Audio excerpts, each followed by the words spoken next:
विश्व सुंदरी का खिताब जीतकर अंतर्राष्ट्रीय स्तर पर भारत का नाम रोशन करने वाली अभिनेत्री ऐश्वर्या राय की जीवन यात्रा बेहद उतार चढ़ाव भरी रही है।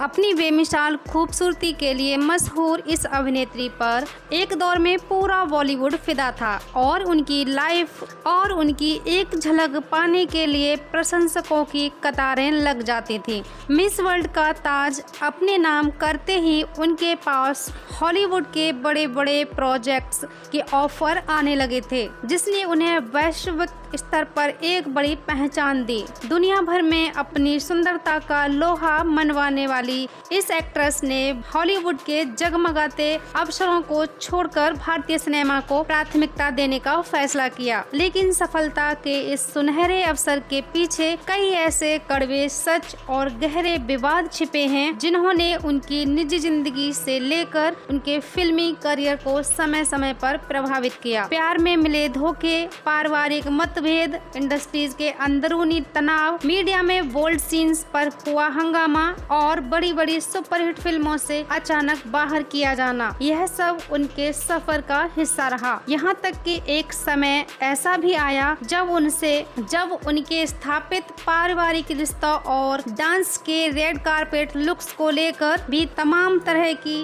कंट्रोवर्सीज बाजार में गर्म रहने लगी। ऐश्वर्या राय का जन्म 1 नवंबर 1973 को मंगलुरु में एक संभ्रांत परिवार में हुआ था। उनके पिता कृष्णराज राय और माता वृंदा राय ने उन्हें हमेशा बेहतर संस्कार दिए। बचपन से ही कला, नृत्य और संगीत के प्रति उनका गहरा लगाव था। शुरुआती शिक्षा हैदराबाद और आंध्र प्रदेश में पूरी करने के बाद उनका परिवार मुंबई में आकर बस गया। मुंबई में पढ़ाई के दौरान उनकी आकर्षक शख्सियत के कारण उन्हें मॉडलिंग की दुनिया से प्रस्ताव मिलने लगे। कॉलेज के दिनों में उन्होंने बड़े ब्रांड्स के विज्ञापनों में काम किया, जिससे वो रातों रात चर्चा में आ गईं। साल 1994 उनके जीवन का सबसे बड़ा टर्निंग पॉइंट साबित हुआ, जब उन्होंने मिस इंडिया प्रतियोगिता में भाग लिया। उस दौर में उनकी बढ़ती लोकप्रियता से प्रतियोगिता का माहौल काफी प्रतिस्पर्धी हो गया था। हालांकि उस प्रतियोगिता में सुष्मिता सेन विजेता बनी और ऐश्वर्या राय दूसरे स्थान पर रहीं। लेकिन इसी साल आयोजित हुई मिस वर्ल्ड प्रतियोगिता में ऐश्वर्या राय ने भारत का प्रतिनिधित्व करते हुए विश्व सुंदरी का ऐतिहासिक ताज अपने नाम कर लिया। इस बड़ी उपलब्धि के बाद हिंदी फिल्म उद्योग के निर्माता, निर्देशक उन्हें अपनी फिल्मों में लेने के लिए बेताब हो गए। हालांकि उन्होंने शुरुआत में बॉलीवुड से दूरी बनाए रखी और 1997 में दिग्गज निर्देशक मणिरत्नम की तमिल फिल्म इरुवर से अपने नए अभिनय सफर की शुरुआत की। यह फिल्म बॉक्स ऑफिस पर कमर्शियली उतनी सफल नहीं हो सकी, जिससे उनके करियर की शुरुआत थोड़ी धीमी रही। इसके बाद वे बड़े बजट की दक्षिण भारतीय फिल्म जींस में नजर आईं, लेकिन इससे भी उन्हें कोई खास व्यावसायिक बढ़त नहीं मिली। दक्षिण में उपेक्षित सफलता न मिलने के बाद उन्होंने हिंदी सिनेमा का रुख किया और उनकी पहली बॉलीवुड फिल्म और प्यार हो गया रिलीज हुई, जिसमें वो बॉबी देओल के साथ दिखीं। पहली ही फिल्म के लिए बेस्ट न्यू कमर के सम्मान से नवाजा गया। इसके बाद उनके पास फिल्मों की कतार लग गई। 1999 में आई फिल्म आ अब लौट चले में उन्होंने राजेश खन्ना और अक्षय खन्ना के साथ काम किया, जिससे दर्शकों का मिला जुला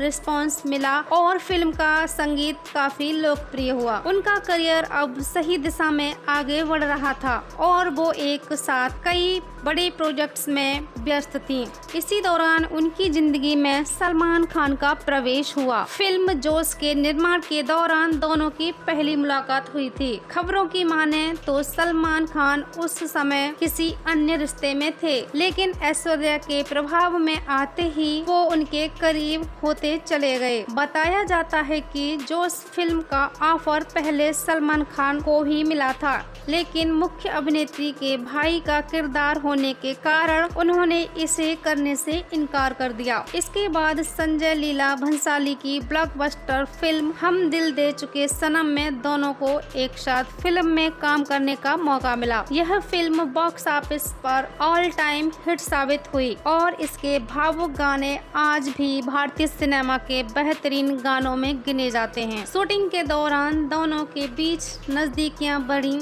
और वे एक दूसरे के प्यार में पड़ गए। हालांकि समय के साथ इस रिश्ते में व्यक्तिगत अहमियत और अविश्वास की दरारें पड़ने लगी। इसके बाद ऐश्वर्या ने सुभाष घई की फिल्म ताल में अभिनय किया, जो संगीत और कमाई दोनों के लिहाज से बेहद सफल रही। 90 के दशक में सिनेमा की खासियत यही थी कि वे एक जैसी पटकथाओं के बावजूद बेहतरीन संगीत फिल्मों को सुपरहिट बना देता था। ऐश्वर्या अपने करियर के शीर्ष पर थीं, लेकिन सलमान के साथ उनके रिश्ते की खबरें मीडिया और उनके परिवार तक पहुंच चुकी थीं।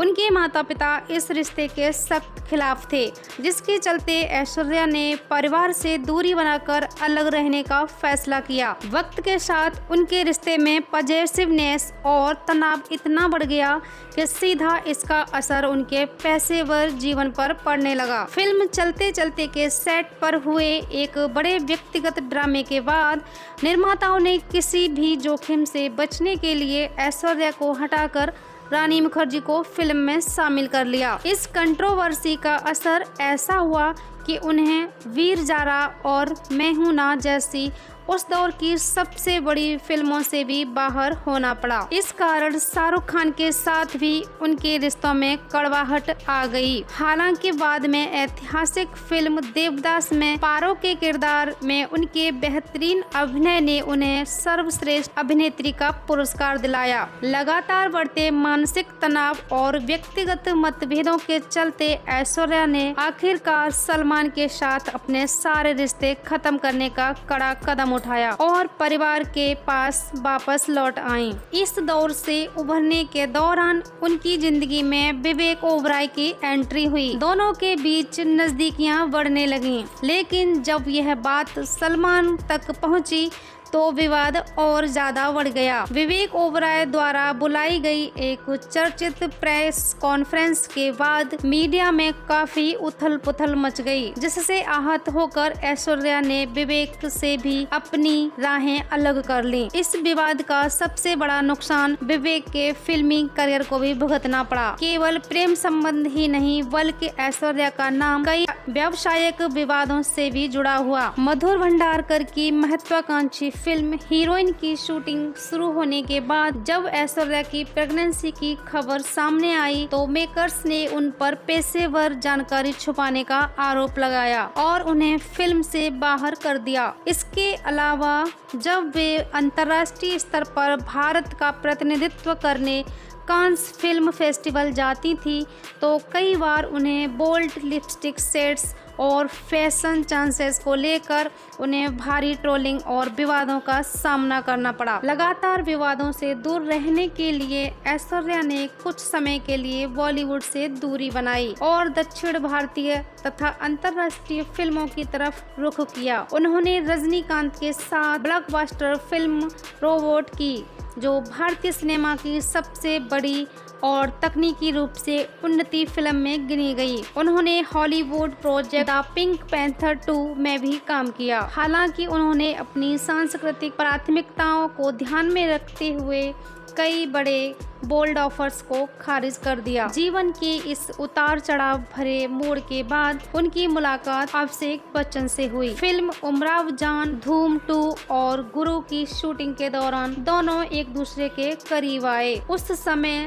अभिषेक भी अपने पुराने टूटे रिश्ते के दौर से गुजर रहे थे और दोनों की सोच और समझ मेल खाई और साल 2007 में उन्होंने एक बेहद भव्य समारोह में विवाह कर लिया। शादी के बाद भी विवादों ने उनका पीछा नहीं छोड़ा। ऋतिक रोशन के साथ फिल्म धूम 2 में दिए गए एक किसिंग सीन और शादी के सालों बाद रणबीर कपूर के साथ फिल्म ए दिल है मुश्किल में उनके बोल्ड अवतार को लेकर मीडिया में खबरें आईं कि बच्चन परिवार उनसे खासा नाराज हो गया था। यहाँ तक कि भंसाली की सुपरहिट फिल्म पद्मावत में भी ऐश्वर्या ही पहली पसंद थी, लेकिन पद्मावती और अलाउद्दीन खिलजी की कास्टिंग समीकरणों के चलते वे इस फिल्म का हिस्सा नहीं बन सकी। आज भी मीडिया में उनके और बच्चन परिवार के बीच अनबन तथा पारिवारिक जीवन को लेकर कई तरह की अटकलें लगाई जाती हैं, लेकिन ऐश्वर्या ने हमेशा अपने गर्मापूर्ण व्यवहार, बुद्धिमत्ता और बेहतरीन काम से ही हर विवाद का जवाब दिया है। ऐश्वर्या राय की इस पूरे सफर और उनसे जुड़े विवादों के बारे में आपकी क्या राय है, हमें कमेंट में जरूर बताएं।